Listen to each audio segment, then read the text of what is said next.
If you want to lose 2 dress sizes in just 21 days, well, pay attention.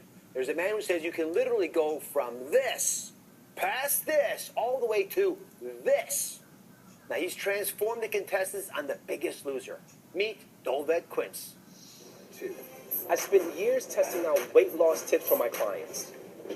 I focus on 2 dress sizes because it's attainable, you jab, but also because it's a big enough change that people are going to say, wow. Dolved Quince. Do it.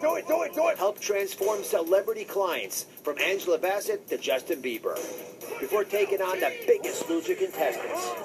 Today, Dolved shares the secrets he's collected in his new book, The 3121 Diet. You want to lose 2 dress sizes? Yes. You can still have all your favorite food. Nothing is off limits. My secret is more about when you eat than what you eat.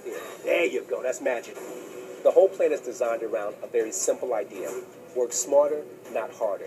It allows you to build muscle while losing fat. We're going to help target your problem areas and give you maximum results. This is how you lose 2 dress sizes. Give me 21 days and I will change your body for good.